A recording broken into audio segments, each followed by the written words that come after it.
Nung unay patay kayo dahil sa inyong mga pagsuway. So yun nga, for the wages of sin is death, but the free gift of God is eternal life. So kahit saan tayo magpunta dahil wala tayong Lord Jesus Christ, kilala lang natin ang Panginoon pero wala tayong relasyon, hindi natin alam kung paanong dapat gawin, kung anong mga bagay na ikakatuwa ng Panginoon Jesus Christ. Kaya ang nangyayari guys, sinusunod natin guys yung mga gawa ng laman, yung pagnanasa ng laman. At palagi tapos tapos ko paano talaga humingi ng tawad sa Panginoon.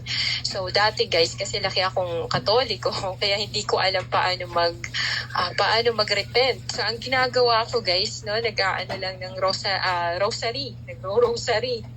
So, hindi ko alam na hindi pala napatawad yung kasalanan ko. Mas lalo pang nadagdagan yung kasalanan ko every time nagro-rosary ako. So, maraming akala ng mga tao na sila okay na napapakinggan ni Lord yung mga dasal nila. Pero ang totoo, hindi talaga pinapakinggan. Kasi, isa itong noisy gong ng paulit-ulit. Gusto ni Lord from the heart ka makipag-usap sa Kanya, hindi yung pabalik-balik na wala namang laman. So, ano ba isusumbong mo? Ano ba ipapakiusap sa Panginoon? Yung pabalik-balik mo mga sinasabi, yung mga salitang gano'n, walang kabuluhan, di naman makakatulong sa iyo, di ba? Imbis na magsabi ka ng mga problema, hinanaing, mga hinanakit, kung ano mang mga reklamo mo, o yung mga nararanasan mo, mga kapighatian mo, etc. So, iba na yung pinagdadasal mo, yung paulit-ulit na wala sa puso mo. Parang nagdasal ka lang na yun nga, repetitive, parang gano'n, paulit-ulit yung prayer na wala namang laman. So, sinusunod ninyo noon ang masamang takbo ng mundong ito. So, yun, kahit saan tayo guys, yung kamatayan ay kakambal din natin.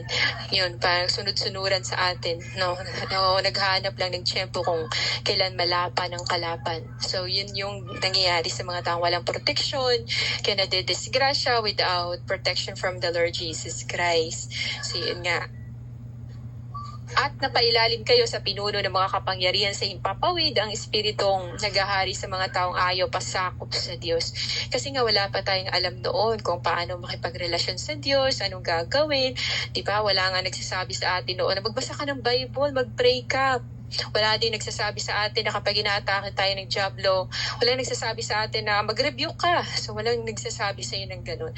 Pero ngayon, meron ng pinadala sa Lord Jesus Christ na tao para gamitin, para turuan. No, alam nyo guys, wala din talaga nagsasabi sa akin noon na magbasa ako ng Bible, wala din nagsasabi sa akin, kahit born again Christian, na magdasal ka, gamitin mo yung pangalan na Jesus Christ, ganun. No? Ang mga bumibisita lang lagi sa bahay namin, Mormons, yung Jehovah's Witness dati doon sa Taguig. Pero yun nga guys, dahil wala pang alam noon. So akala ko okay na yun, mga ganun, pero wala pala. So hindi pala yun pinapakinggan ni Lord Jesus Christ. Until na ang mismong Panginoon Jesus Christ na talaga ang nagsasabing, Aileen, magbasa ka ng Bible. Aileen, mag-pray ka. So wala po talagang tao na lumapit sa akin ng ganon. Pero nakikita na ni Lord yung puso ko na gusto kong tawagan si Lord. Gusto ko siyang maramdaman, ganon. So ang ginagawa ko guys, di ba naalala yung sinabi ko, sinusulat ko guys sa papel. Lord, ganito, ganyan, mga ganon. Tapos nilalagay ko sa bubong namin. Tapos naniniwala ako talaga na kinukuha ng anghel, dinadala doon kay Lord Jesus Christ. Hanggang yun na yung nangyari guys, na narinig ko na yung boses na magbasa ka ng Bible. The moment na lalabas ka sa iskinitang ito, gumaganon yun ka, may makakasalubong kang babae. Tapos yung babae na yon, sasabihan mo na may Bible ba siya sa bahay nila at bibigyan kanya ng Bible. So lahat ng yun guys ay isinalita ng Lord Jesus Christ. Sinabi sa akin, kaya paglabas ko talaga guys, no, yung sa eskinita na yun guys, may babae din talaga ako nakasalubong. Tapos nagtanong ako, may Bible po ba kayo? Pwede bang mahiram? Tapos sabi niya, may napakalumang Bible doon. Sabi, ibibigay ko sa'yo yun. So, English na Bible yun. That was my first Bible. Hiram lang pero hindi na nasa uli. Nasa akin na, nasa bahay na namin. So yun nga guys. So every time nagbabasa ako about sa crucifixion and death ng Lord Jesus Christ, no, talagang tumutuloy yung luha ko na I can't imagine na ganito ka grabe yung kasalanan ko na dapat siyang magpakamatay. Na mismo ang Diyos na hari ng mga hari, bumaba dito sa mundo, wala man lang escort, wala man lang sariling kaharian, palasyo, wala man lang sariling mga gwardya, etc. Napakasimple, ordinaryong tao, hindi naman siya gwapo, pero talaga nagpakamatay siya para sa kasalanan ng mga tao. Binayaran niya. So yun nga guys, basta mapapaisip ka talaga no, na di mo naman deserve, pero talagang grabe yung pagmamahal ni Lord Jesus Christ. Yung rosary sis, ahas yan sis. Kaya pag hinahawakan ko talaga yan, I mean, talaga parang pakiramdam kaya sinusunog ko yan eh. Sinusunog ko yan sis. Oo, wag ka nang mag-rosary sis. Parang, pansin mo sis, yung rosary, para siyang beads din talaga ng mga Buddhism. Yung mga, yung mga, yung mga monghe ba yan? Ano yan? Yung mga monk. Yung mga monghe nila talaga may dala silang mga beads. Di ba nagbe-beads din yung mga Chinese. Ganon. O, parang rosaryo din sis, walang pinagkaiba. O, ganon. Naalala ko nung nag-evangelize kami doon sa Iligan, may batang lalaki, sabi niya sa akin, auntie, sabi niya, ibibigay ko na sa iyo itong rosary. Kasi nakita ko talaga mismo sa dalawang mata ko yung rosary na ito, nag-transform na naging ahas. Kaya ayaw ko na siyang hawakan. Sabi yung gano'n. nilagay sa plastic yung rosary na yun. Tapos dala-dala ko yun. Nagulat ako, hindi ko na makita yung rosary na yun. Kasi nga susunugin na yun, hinahanap na. Sabi ko, sana pa yung rosary na yun? Susunugin na. Nawala siya guys pagdating ko dun sa bahay. Pagdating ko dun sa Blue House. Sa Iligan yun eh. So pag may nakita talaga akong rosary, talagang sinusunog ko talaga yan. Sinusunog ko nga rebulto eh. Sinusunog nga namin ni Sis Ellie yung rebulto. Sunugin talaga yan sis, yung rebulto. Kasi kahit kapag hindi ka nakatingin yan, yung mata niyang rebulto na yan, umiikot-ikot yan sis. Kung hindi naman kayo, hindi kayo kampante talaga na magsunog, wag nyo na lang din sunugin. Kasi the first time na nagsunog ako guys ng rebulto, hindi talaga ako makakilos. Pina-experience talaga sa may sunugan ko ng mga asawa. Di yan basta-basta sis, kasi may pinalitang ang pastor na nagsunog ng rebulto, tapos ang nangyari, nagkasakit siya sis, namatay. Yun yung mga nagsususo sa pamilya natin sis. Bakit nagkaroon ng kaguluhan, mainitin ang ulo nila, mga ganun. Kasi yun, dahil yun sa mga rebulto na yan, talaga ng mga open door yan eh. Mga portal galing sa impyerno, yung mga pintuan, mga pinto. Makikita ng mga diablo, may pinto dito ako papasok. Sa sobrang dami ng diablo guys, kasi nagmumultiply din yan sila. So ang masamang takbo ng mundong ito yung sinusunod natin, yung mga masamang gawa ng mundo. At napailalim tayo, yun nga, sa pinuno ng mga kapangyarihan si Papa Wid dati, sa mga espiritu naghahari sa mga taong ayaw pasakop sa Diyos, yung mga taong ayaw makinig sa magandang balita ng Panginoon, katulad ng mga taong, yun nga, walang mga Diyos, no? Yung mga iba yung mga paniniwala, Hinduism, Buddhism, Muslim, yung mga ganong klase mga religion. Kahit nga yung mga Christian by name nga, may mga churches nga na hindi nila ina-acknowledge ang banal na espiritu at pangalan ni Lord Jesus Christ, Yeshua HaMashiach. Ang totoo, tayong lahat ay dati ring namumuhay ayon sa pagnanasa ng ating laman. So wala talagang perfect guys. Wala talagang pwedeng mag-judge. Hindi pwedeng mag-judge. Bawal yun kay Lord. Kasi kung anong mini-measure mo sa iba, i-measure din yun sa'yo. So kahit pag gaano ka kadumi sa paningin mo, no? Walang tawag na, walang espesyal, no? Hindi dahil napakadami mong ginawa, ikaw ng pinakamarumi talaga. Mong isipin yan, dahil walang degree sa kasalanan. Lahat ng kasalanan ay nakakamatay, guys. No, kung kahit iniisip pa ng tao na maliit ito o malaki, ang totoo tayong lahat yun nga. So wala talaga nga, walang special kay Lord, no? Na walang lamang. Special naman lahat, pero walang lamang. Walang nakakalamang, walang nakakahigit na si kahit na sinong tao sa mata ng Panginoon kasi patas lahat. At yun nga, dahil yun sa grace ni Lord, kaya tayo masisave, hindi dahil sa ating effort, guys. So, at sumunod sa mga hilig ng katawan at pag-iisip, kaya sa ating likas na kalagayan, kabilang tayo sa mga taong kinapupuutan ng Diyos. Kaya nagagalit si Lord sa atin. Kaya dahil sa atin, kaya nagkakaroon ng bagyo, maraming sakuna, yung mga ganyan. Kaya nagkakaroon ng sakit, yung mga sakit, no, yung mga cancer, mga ganun, talagang pangkamatayan na sakit, yung mga ganun. So, dahil yun sa ating disobedience, dahil yun sa pagiging matigas natin, yung pagiging matigas ng ulo natin. At yun nga, subalit napakasagana ng habag ng Diyos at napakadakila ng pag-ibig niya sa atin. Kahit sobrang makasalanan ka, no, andun pa din yung love ng Lord, talagang hindi pa din kumukupas. Hindi kumupas yung pagmamahal ng Panginoon Jesus Christ. Andiyan man yung madami kang natatamong mga sugat dahil sa parusa, pero yung pagmamahal ng Lord ang magpapagaling din nun, guys. Kaya sa Lord ka, puno ng pagmamahal. Tayo'y binuhay niyang kasama ni Kristo noong tayo mga patay pa dahil sa ating pagsuway. So, katulad ni Lord Jesus Christ, pinakita niya literal kung paano pahirapan ang physical para lang mabuhay ang ating spiritual. Katulad lang din kay Pablo na dinidisiplina niyang kanyang sarili para talagang dinidisiplina niyang kanyang flesh para mamuhay ng may kabanalan para naman talagang mas lilitaw ang kapangyarihan o yung pamumuhay sa spiritual. Kaya niya dinidisiplina ang kanyang sarili. So kahit pa marami siguro nagkakagusto kay Pablo, no? Kasi syempre, isa siyang Pariseo at may kaya siya sa buhay. Tapos, may itsura din. Syempre, pag gano'n, di ba? Matangkad. So, may mga nagkakagusto talaga magtitempt. Pero, kung napapansin ninyo, guys, sinasabi niya na dinidisiplina niya ang kanyang katawan. Dinidisiplina niya ang kanyang flesh para mas maluwalhati ang Panginoon sa pamamagitan ng pamumuhay niya sa spiritual. So, mas nag-shine yung spiritual life niya kaysa sa flesh niya.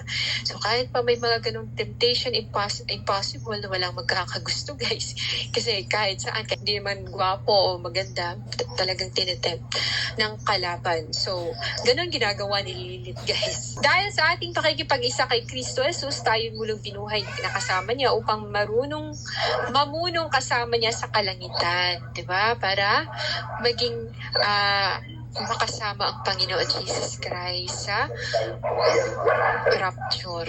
Ginawa niya ito upang sa darating na mga panahon ay maipakita niya ang di masukat na kasaganaan ng kanyang kagandahang loob sa kabutihan niya sa atin sa pamamagitan ni Kristo Jesus. So, lahat talaga ng good gifts na natanggap natin ay dahil sa pangalan na Jesus Christ. Kaya tayo talaga nabago o binago ang ating buhay, naging Christian tayo, guys. Hindi dahil sa effort natin, dahil nakinig tayo, kundi dahil sa pangalan na Jesus Christ. So, ang pangalan na Jesus Christ ang bumago, nagtanggal ng hindi maganda at nagpaparamdam ng may supernatural na pakiramdam sa atin. Di ba? Nagpaparamdam siya ng ganong klaseng supernatural na pakiramdam, supernatural feelings, yung mga ganun. Sapagkat dahil sa kagandahang loob ng Diyos, kayo ay naligtas sa pamamagitan ng pananampalataya. At ito'y kaloob ng Diyos at hindi mula sa inyong sarili. Ibig sabihin, gustong ipakita ni Lord na walang kahit na ano na natanggap tayo, na walang kahit na ano nanggaling sa ating sarili. Walang kahit na ano nanggaling sa ating effort. Lakas o power, kundi galing yun lahat sa Diyos. Lahat ng yan ay galing sa Diyos.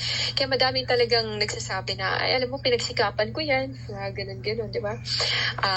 Alam mo, talagang grabe yung ano ko dyan, no? Nawawala na si Lord sa sinasabi nila. Di nila alam na lahat ng good gifts na natanggap ay galing yun sa langit, galing kay Lord Jesus Christ. So, hindi ito bunga ng inyong mga gawa, kaya't walang may pagmamalaki ang sinuman. No? Wala daw talagang ipagmayabang ang tao. No? Hindi mo pwedeng sabihin na dahil ganito, ganyan, kaya sinagot ka. No? Talagang nag-ano ako, tapos sinagot ako, mga ganun, guys. Tandaan lagi na, hindi dahil sa'yo. It's about the Lord Jesus Christ. Bakit ka ba naging servant? Dahil ba sa sarili mo? Diba dapat dahil kay Lord Jesus Christ? Bakit ka ba naging Christian? Dahil kay Lord Jesus Christ. Diba? Bakit ka ba nakapag-pray? Dahil kay Lord Jesus Christ. Bakit ka ba nag-fasting? Dahil kay Lord Jesus Christ. So, walang sayo. Walang atin. Wala tayong natatanggap dahil nag-effort tayo. Kundi dahil yun kay Lord Jesus Christ. Hindi dahil sa ating lakas yun. Hindi dahil sa ating will. Hindi dahil may ginawa ka. Kundi dahil kay Lord Jesus Christ. Kasi kung wala ka namang hininga, wala ka namang lakas, anong magagawa mo? Makapagdasal ka ba? Makapag-fasting ka ba? Makatawag ka kaya sa Panginoon Jesus Christ kung may buhay, kung wala ka ng buhay? Ang lahat ng ito, guys, ay kay Lord Jesus Christ. Kahit ang buhay, ang salita, ang lahat, ang lakas. Kaya wala talagang hindi talaga dapat pangalandakan ng iyong sarili na may ginawa ka. Kundi sa bagyo ng Panginoon Jesus Christ at sa presensya ng Panginoon Jesus Christ yun. Wala tayong magagawa kung babawiin na niya ang hiram natin na espiritu ng Panginoon Jesus Christ. Kung babawiin na niya yung hiniram natin, yung pinahiram lang din niya. No, ano bang tawag nito?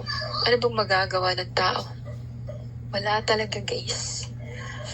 Kahit masabihin na nagpakahirap ka,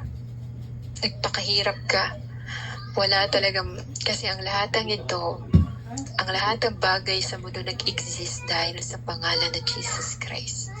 Lahat ng mga bagay na nag-exist ay dahil sa Espiritu ng Panginoon Jesus Christ.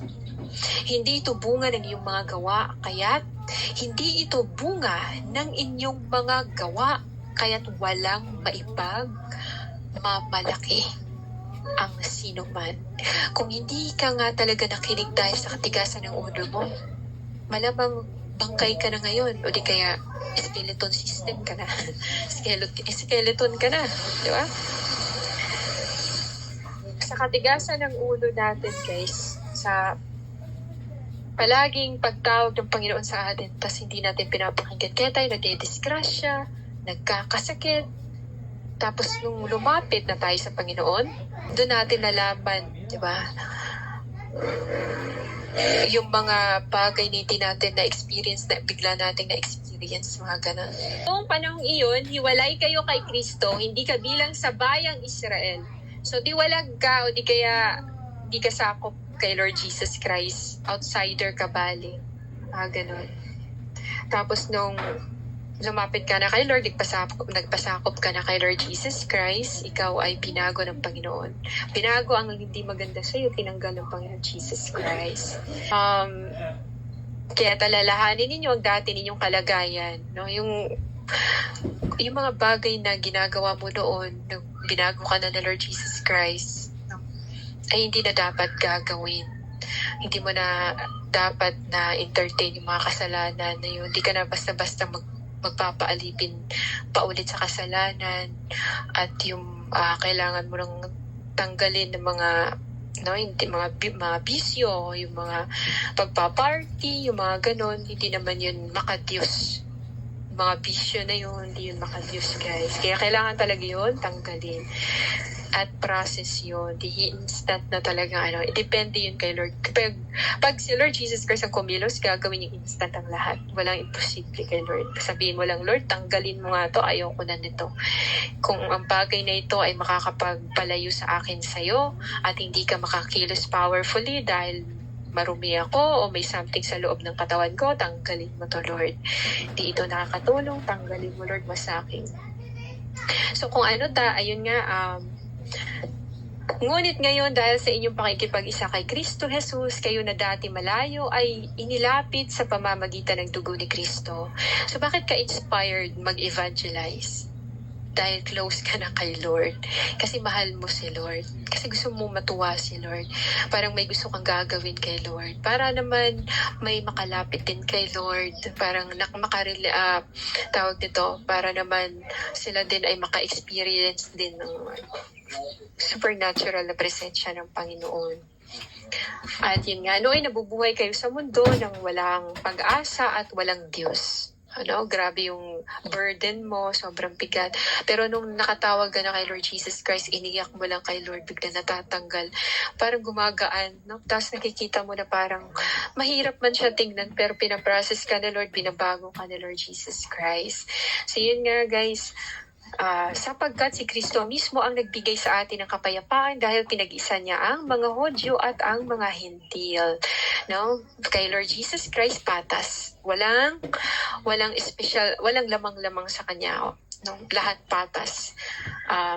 Walang nakakahigit. Kaya kahit sino pa yan ang magsasabing anointed sila o talagang inano sila, hindi pa din sila talaga dapat mag-isip na sila yung nakakalamang.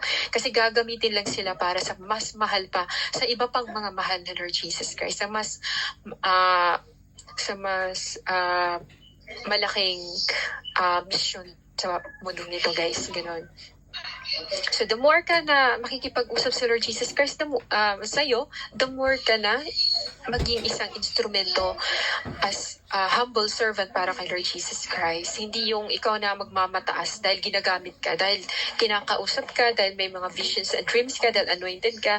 Hindi porket ganun ay kailangan mo na talaga magmataas. No, hindi mo parang gusto mong sabihin na ayaw ko magpakumbaba dahil kayo ang magpakumbaba. Kasi leader ako, ha? Dahil anointed ako, dahil ako ng Lord Jesus Christ. Kayo magpakumbaba. No? Pero, alam mo guys, kung anointed ang isang tao, the more siyang maging servant. The more siyang maging alipin ng Diyos.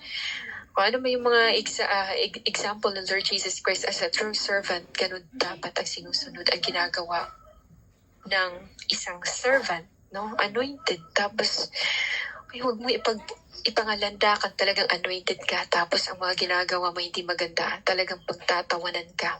Tapos huwag mong sabihin din na talagang si Lord yung makikipaglaban, dahil ipapahiya ka din talaga ni Lord Jesus Christ dahil sa yung mga gawa. No, hindi porket ganun. Si Lord, natandaan ko talaga sinabi ni Lord Jesus Christ, Aileen, huwag mong isipin na ikaw lang ang mahal ko. Huwag mo isipin na dahil ganito ganyan, ginagamit ka dahil lalaki na ulo mo, tapos isipin mo special, ikaw na pinaka-special. Di po ganun. Kapag anointed ka, servant ka, the more ka maging humble, the more ka na maging talagang tunay na servant. Hindi lang sa kilos, kundi hindi lang sa pananalita na sabihin mo anointed ka, servant ka, kundi talagang sa gawa, makikita talaga yon. Hindi na kailangan ipangalandakan din talaga. Kasi kahit yung mga tao, kung ano yung ginagawa ng kanilang leader, susunod yun. Lalo na kung good example, mapapaya ang mga members mo hindi sila susunod dahil good example ng kanilang leader. Mga ganun guys pa, yung Holy Spirit ni Lord Jesus Christ, pag naramdaman mo, talagang mapaparealize ka na ikaw yung pinakamarumi. Dahil sobrang ganda, sobrang full of love yung Holy Spirit ni Lord Jesus Christ na mararamdaman mo. Bigla kang manliliit sa sarili mo, Lord, napakarumi ko. Parang ganun ba? Na as a leader, kailangan mo sumunod. Ganun. Yung sumunod ka sa iwapak ng Panginoon Jesus Christ at susunod din yung mga tupa mo. Diba? Ganun lang naman yan guys, kasimple. Hindi na kailangan pa na. Kaya nga hindi mo na kailangan talagang sa pamilya mo na ganito, ganyan, lagi magbubunga nga, lagi magsishare, ganyan. Kasi kahit sa actions mo, makikita na nila na tutularan ka o hindi. Ganun guys ba? So yun. Pinagbalagbisan niya ang kautusan kasama ang mga utos at mga alintuntunin nito upang mula sa dalawang lahi ay makalikha siya ng isang bagong bayan. Mula sa dalawang lahi na makasalanan lahi na hintil, lahi ng Hodyo, ay ginawa, pinag-isa niya sa espiritu niya. Guys. At sa ganyan ay magkaroon ng kapayapaan dahil same spirit. Same spirit, same din ang ginagawa, same idea, same lahat yung guys, pagluwalhati sa Panginoon. Yung main goal, pagluwalhati sa Panginoon. Kasi same lahat, same spirit. Sa pamamagitan ng kanyang kamatayan sa krus, pinakasan niya ang kanilang alitan. No? Pinagkasundo sila sa Diyos at pinagbuklod sa iisang katawan sa banal na pangalan ni Lord Jesus Christ. So yun nga guys. So naparito nga si Kristo at ipinangaral niya sa lahat ang magandang balita ng kapayapaan sa inyong mga hintil na nooy malalayo at sa mga Hodyo na malalapit. Imagine guys, napakalayo mo pero na-reach out ka ni Lord Jesus Christ. Imagine na nasa pinakasulok ka ng mundo pero talagang nakita ka, kumikinang ka pala kahit sa akala mo napakarumi mo na balot ka na ng kadiliman pero akala mo lang yun. Tapos nakikita na Lord, pinili ka pala na Lord Jesus Christ. Napaka pangit talaga kapag hindi ka pinili ni Lord.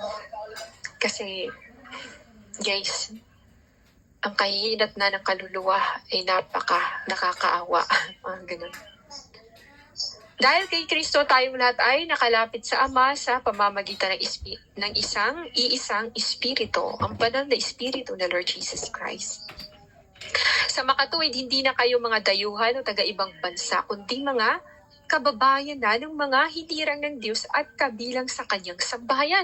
Hindi ka na ampon, hindi ka na yung tipong outcast, hindi ka outsider, kundi ikaw ay isa ng anak ng Panginoon Jesus Christ. Kasama ka na o member ka na ng family. Tulad ng isang gusali kayong itinayo sa pundasyong inilagay ng mga apostol at mga propeta.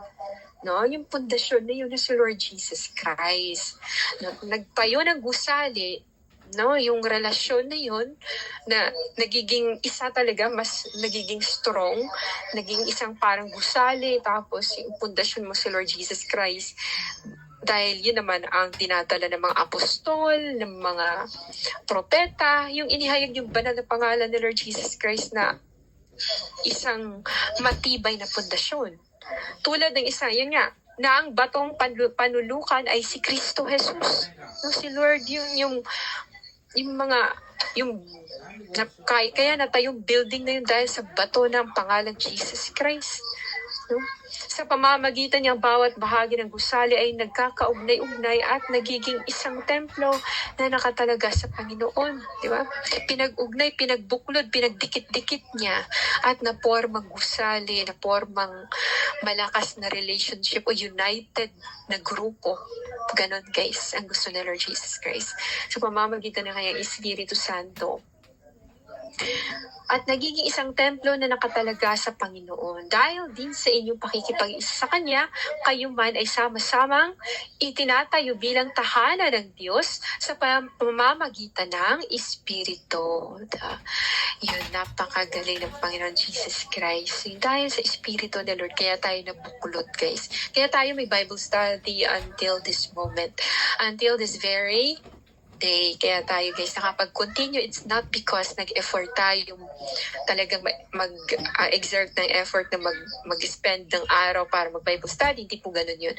Dahil yun sa magnet ng Holy Spirit ni Lord. Kung wala kang Holy Spirit, hindi ka talaga makakapag-continue ng Bible study hanggang sa taong ito o sa buwang ito. Mga ganun guys.